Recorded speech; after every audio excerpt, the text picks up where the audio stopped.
வணக்கம் மக்களே! August மாசத்தோட trading வீக்க நம்ம கம்ப்ளீட் பண்ணியிருக்கோம். ட்ரேடிங் வீக் நெகட்டிவா தான் அமைஞ்சிருக்கு.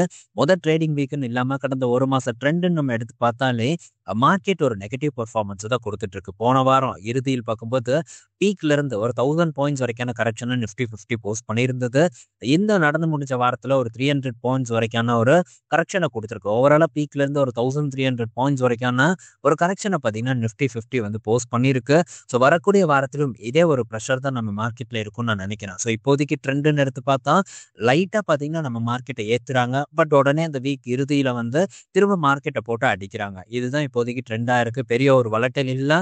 இந்த வொலடைல் இல்லாததுக்கான ரீசன் பெருசா ஒரு இறக்கம் இல்லாததுக்கான ஒரு காரணம், டிஐஎஸ் நம்ம மார்க்கெட்ல பூந்து விளையாடிட்டு இருக்காங்க. ஒரு பக்கம் எஃப்ஐஐஸ் பார்த்தீங்கன்னா வித்து வீசிட்டு இருக்காங்க. ஆனா இன்னொரு பக்கம் டிஐஎஸ் பார்த்தீங்கன்னா அள்ளி போட்டுட்டு இருக்காங்க. அந்த வரிசையில லாஸ்ட் ட்ரேடிங் செஷன்ல ஒரு 7,700 கோடி அளவுக்கான பையிங்க பண்ணியிருக்காங்க. பட் டிஐஎஸும் பண்ணியிருக்காங்க.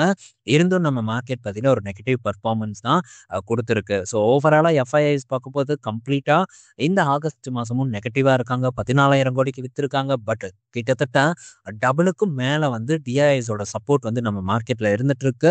ஸோ டிஐஎஸ்னா வெறும் மியூச்சுவல் ஃபண்ட் மட்டும் இல்ல. ரீட்டைல் இன்வெஸ்டர்ஸ் அவங்களும் இண்டிவிஜுவல் ஸ்டாக்ல தொடர்ந்து பண்ணிட்டே தான் இருக்கும். நம்ம கூட பண்ணிட்டு தான் இருக்கோம். ஸோ எந்த இடத்துல நல்ல ஆப்பர்ச்சுனிட்டி வருதோ பண்றோம். இன்னும் சில பேர் பார்க்கும்போது அவங்களுக்கு ஒரு ஆப்பர்ச்சுனிட்டின்னு தோணும். அந்த வரிசையில ரீட்டைலும் பணத்தை பெரிய அளவுக்கு உள்ள புஷ் பண்ணிட்டு இருக்காங்க. மியூச்சுவல் ஃபண்ட் வழியாவும் பார்த்தீங்கன்னா பணத்தை ரீட்டைல் இன்வெஸ்டர்ஸ் புஷ் பண்ணிட்டு தான் இருக்காங்கங்கிறதுல எந்த ஒரு மாற்று கருத்தும் இல்லை. பட் ஓவராலா மார்க்கெட் பார்க்கும்போது வீக்கா தான் இருக்கு. ஸோ இந்த குளோபல் சென்டிமெண்ட், இந்த டாரிஃப் இஷ்யூ எல்லாம் பார்த்தீங்கன்னா பெரிய அளவுக்கு தலைவிரிச்சு ஆடிட்டு தான் இருக்கு. கூடவே கம்பெனிஸோட ரிசல்ட்னு எடுத்து பார்த்தாலும் அதுவும் டிக்ளைனா தான் போயிட்டு இருக்கு. ஸோ இதெல்லாம் பார்த்தீங்கன்னா நம்ம மார்க்கெட்டை வழி எடுக்கும் அப்படின்னு தான் நான் எக்ஸ்பெக்ட் பண்றேன். ஆல்ரெடி நம்ம ரிசல்ட் பார்த்தோம். டாடா மோட்டார்ஸ் எல்லாம் எப்படி ஒரு பர்ஃபார்மன்ஸ் பண்ணியிருந்தாங்கன்ட்டு. இன்னும் பல கம்பெனிஸோட ரிசல்ட் எல்லாம் பார்க்கும்போது ரொம்பவே நெகட்டிவ் பர்ஃபார்மன்ஸாக தான் இருந்திருக்கு. அதனால கண்டிப்பா நம்ம மார்க்கெட்ல ஒரு கரெக்ஷன் ஏற்படும். ஸோ சில பங்குகள்லாம் நம்ம வெயிட் பண்ணிட்டு இருந்திருப்போம். அந்த பங்குகள்ல கொஞ்சம் கொஞ்சம் கூட நம்ம வெயிட் பண்ணணும்னா நம்ம எக்ஸ்பெக்ட் பண்ணக்கூடிய ஒரு பெட்டரான ஒரு பெஸ்டான ஒரு ஆப்பர்ச்சுனிட்டி ஏற்படும் அப்படிங்கிறது என்னுடைய பார்வையா இருக்கு. ஸோ வெயிட் பண்ணி பார்ப்போம். ஸோ டிசிஎஸ் நம்ம எதிர்பார்த்த மாதிரி ஒரு வாய்ப்பு கிடைச்சது. அந்த வாய்ப்பை பிடிச்சாச்சு. ஸோ அப்பப்போ கிடைக்கக்கூடிய ஒரு நல்ல வாய்ப்பை நம்ம பிடிக்கிறதுக்கு ட்ரை பண்ணுவோம். ஸோ இன்னைக்கு பல அப்டேட் பத்தி நம்ம பார்க்க போறோம். ஒன்னொன்னா பார்ப்போம். முதல்ல நம்ம பார்க்கக்கூடியது பஞ்சாப் நேஷனல் பேங்க் கிட்ட இருந்து ஒரு அப்டேட் தான். பஞ்சாப் நேஷனல் பேங்க் பார்த்தீங்கன்னா பேட் லோன்ஸ் ஆன ஒரு 5,000 கோடி மதிப்பிலான என்பிஏஸை அசட் ரீகன்ஸ்ட்ரக்ஷன் கம்பெனிக்கு செல் பண்ண போறதா ஒரு அப்டேட் கொடுத்துருக்காங்க. ஸோ இந்த 5,000 கோடி வித்தா எனக்கு தெரிஞ்சு மேக்சிமம் இந்த 5,000 கோடியில ஒரு 10% கிடைக்கலாம். ஸோ 10% அப்படிங்கிறது ரொம்ப ஜாஸ்தி. ஒரு 50 கோடியில ஒரு 100 கோடிக்குள்ள இவங்களுக்கு கிடைக்கும் அப்படின்னு தான் நான் எக்ஸ்பெக்ட் பண்றேன். பட் இதோட அப்டேட் திரும்ப வரும். ஏன்னா இதுக்கு முன்னாடி வித்தவங்க எல்லாம் ரொம்ப சொற்ப பணத்துக்கு தான் இந்த அசட் ரீகன்ஸ்ட்ரக்ஷன் கம்பெனிக்கு வித்துட்டு இருக்காங்க. அப்படி பார்க்கும்போது இவங்களுக்கும் குறைவான ஒரு அமௌண்ட் தான் திருப்பி கிடைக்கிறதுக்கான வாய்ப்பு அதிகமா இருக்கு. பட் என்ன பண்றது, போகாத அசட் அதுல இருந்து நமக்கு ஒன்றும் கிடைக்காது அப்படின்னு தெரிஞ்சதுக்கு அப்புறம் அதை பேங்க்ல வச்சுட்டே இருக்க முடியாது. ஸோ அதனால பாத்தீங்கன்னா அந்த விலைக்கு இதை தள்ளி விடுவோம் அப்படின்ட்டு வங்கிகள் தள்ளிட்டு இருக்காங்க. இது வெறும் இந்த பிஎஸ்யூ பேங்கான பிஎன்பியில மட்டும்தான் நடக்குதுன்னு கேட்டா இல்ல. எல்லா வங்கிகளிலும் நடக்கக்கூடிய ஒரு சாதாரண ஒரு விஷயம் தான் இந்த என்பிஏவை ஏஆர்சிக்கு செல் பண்றது. ஸோ நெக்ஸ்ட் பார்த்தீங்கன்னா இண்டஸ்இண்ட் பேங்க் கிட்ட இருந்து ஒரு அப்டேட் வந்திருக்கு.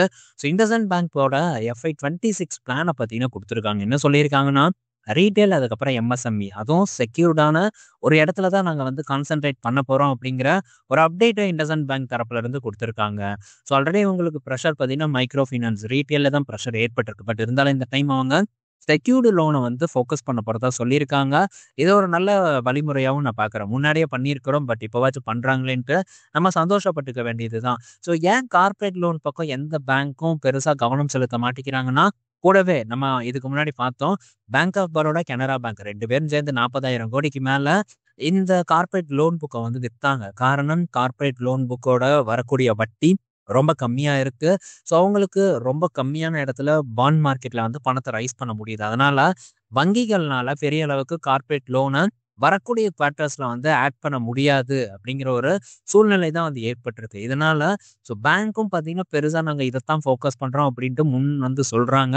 இது இண்டஸ்இண்ட் பேங்கோட பிளானா இருக்கு. இப்ப இண்டஸ்இண்ட் பேங்கோட புக் வேல்யூ கூட வந்து கொஞ்சம் ட்ராப் ஆயிருக்கும். ரூ. 800 கிட்ட வந்து ட்ரேட் ஆயிட்டு இருக்கு. இந்த இண்டஸ்இண்ட் பேங்க் திரும்ப படுத்துருமா அப்படின்னு கேட்டா, படுக்கிறதுக்கான சான்சஸ் ரொம்ப கம்மி.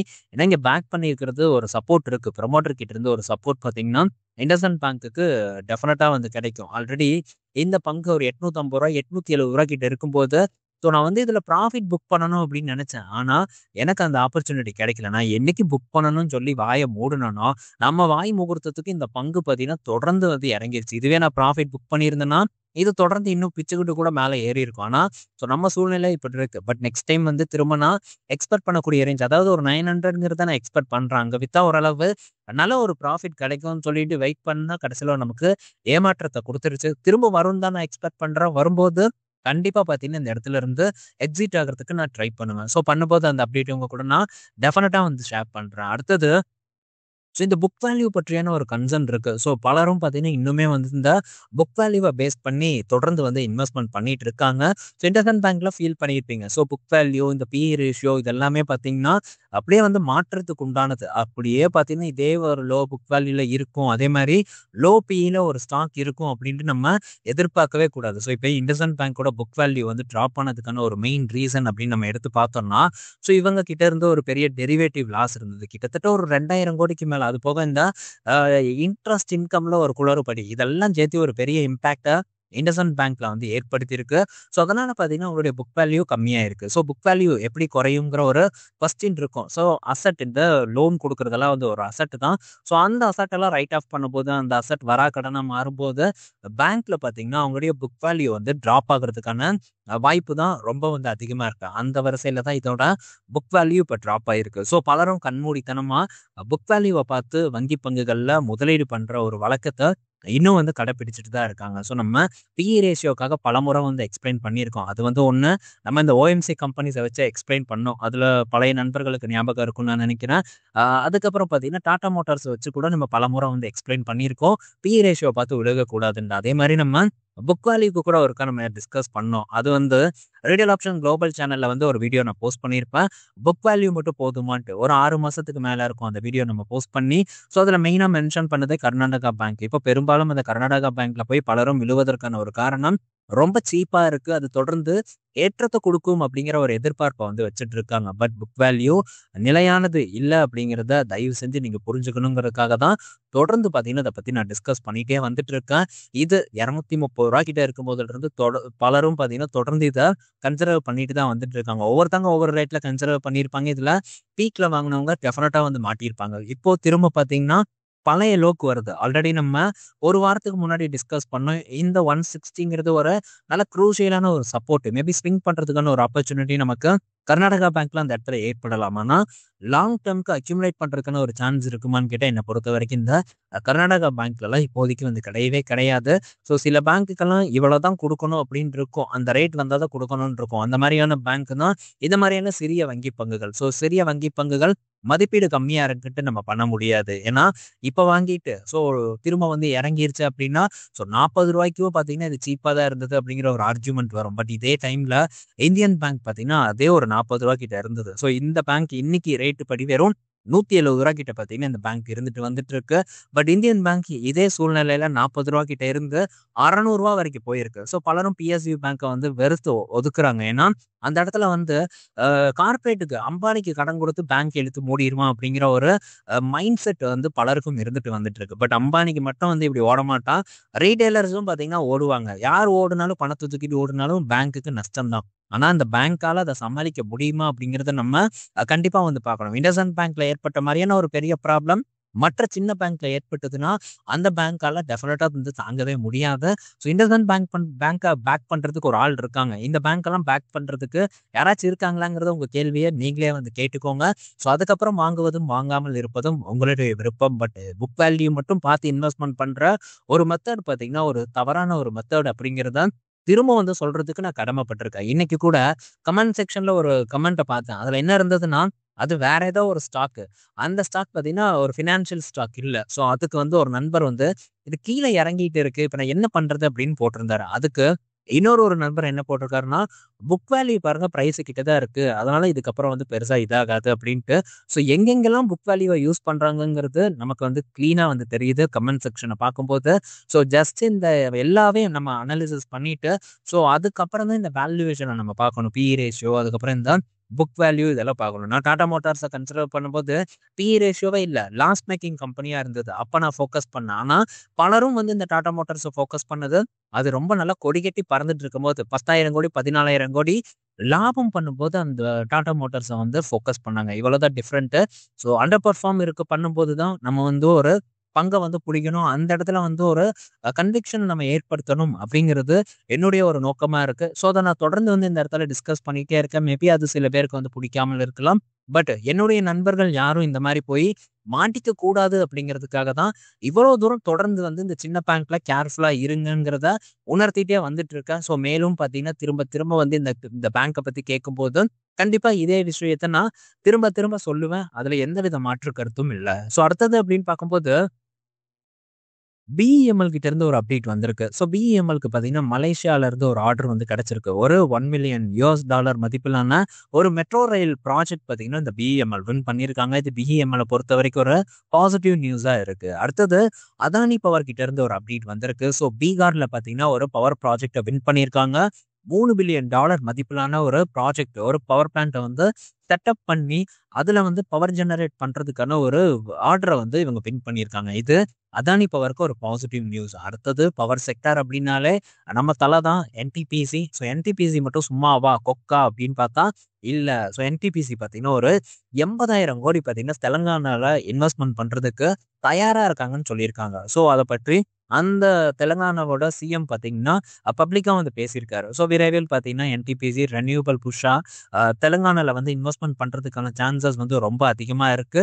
ஸோ கெப்பாசிட்டிய தொடர்ந்து உயர்த்திட்டே தான் இருப்பாங்க. ஸோ என்டிபிசி எல்லாம் இன்னும் விரைவில் பார்த்தீங்கன்னா, இன்னும் பெரிய அளவுக்கான 100 ஜிகாவாட் எல்லாம் சீக்கிரம் தாண்டுவாங்க அப்படிங்கிற ஒரு எக்ஸ்பெக்டேஷன் இருக்கு. ஏன்னா ஒரு பக்கம் ரெனியூவபிள், இன்னொரு பக்கம் வந்து இந்த தெர்மல், இன்னொரு பக்கம் பார்க்கும்போது இந்த அணுமின் நிலையம், நியூக்ளியர் பவர் பிளான்ட் இது எல்லாத்துலயுமே பார்த்தீங்கன்னா, இவங்க இன்வெஸ்ட்மென்ட்ட வந்து பண்ணிட்டு வந்துட்டு இருக்காங்க. ஸோ சீக்கிரம் 100 ஜிகாவாட்ட தாண்டுவாங்கங்கிற ஒரு எதிர்பார்ப்பு என்கிட்ட இருக்கு. ஸோ தொடர்ந்து பார்ப்போம். மேபி திரும்ப நமக்கு வாய்ப்பு கிடைச்சதுன்னா, முதலீடு பண்றத பத்தி திங்க் பண்ணலாம். அடுத்தது ஸோ எஸ்பிஐ கிட்ட இருந்து ஒரு 2 அப்டேட் வந்திருக்கு. ஒண்ணு பார்த்தீங்கன்னா, எஸ்பிஐ வந்து ஒரு 20,000 கோடி பார்த்தீங்கன்னா, இந்த ஃபிஸ்கல் இயர்ல வந்து ஃபண்ட் ரைஸ் பண்ண போறதா ஒரு அப்டேட்ட குடுத்துருக்காங்க. ஸோ இது பார்த்தீங்கன்னா, டெட் மார்க்கெட்ல வந்து ரைஸ் பண்ண போறதா சொல்லியிருக்காங்க. ஸோ இது மட்டும் ஒரு நியூஸ் இல்ல. இதுக்கு முன்னாடி 25,000 கோடி QIP பண்ணாங்க. திரும்ப பார்த்தீங்கன்னா, பணத்த வந்து ரைஸ் பண்றாங்க. ஸோ இப்ப வங்கிகளுக்கு பணம் பார்த்தீங்கன்னா, பெரிய அளவுக்கு தேவைப்பட்டுட்டு இருக்கு. இப்ப ஐடிஎஃப்சி கூட பார்த்தீங்கன்னா, அதுதான் வந்து பண்ணிட்டு இருக்காங்க.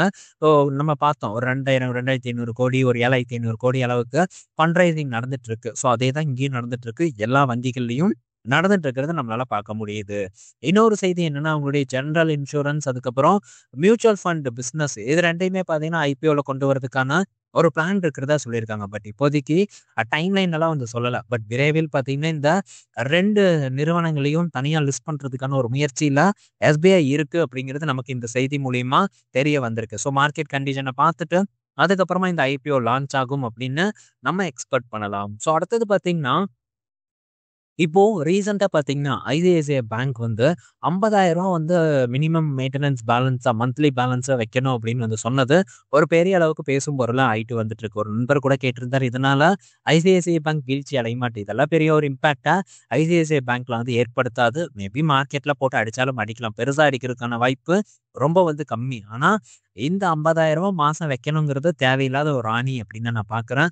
அத பற்றி உதய் கோட்டாக்கோட சன்னான ஜெய் கோட்டாக் பார்த்தீங்கன்னா, ஒரு கருத்து தெரிவிச்சிருக்காரு. மோஸ்ட்டா 90% நம்ம நாட்டுல ரூ. 25,000க்குள்ள தான் வந்து சம்பாதிக்கக்கூடிய மக்களா வந்து இருந்துட்டு இருக்காங்க. இவங்கலாம் எப்படி வந்து இந்த ஃபினான்ஷியல் ஆக்சஸ வந்து அடைய முடியும் அப்படிங்கிற கேள்வி கேட்டிருக்காங்க. ஸோ இன்னொரு கருத்து நான் சொல்லணும். ஸோ ஐசிஐசிஐ பேங்க் மட்டும் தான் நம்ம நாட்டுல பேங்க் அப்படின்ட்டு இல்ல. எவ்வளவோ பிஎஸ்யூ பேங்க் இருக்கு.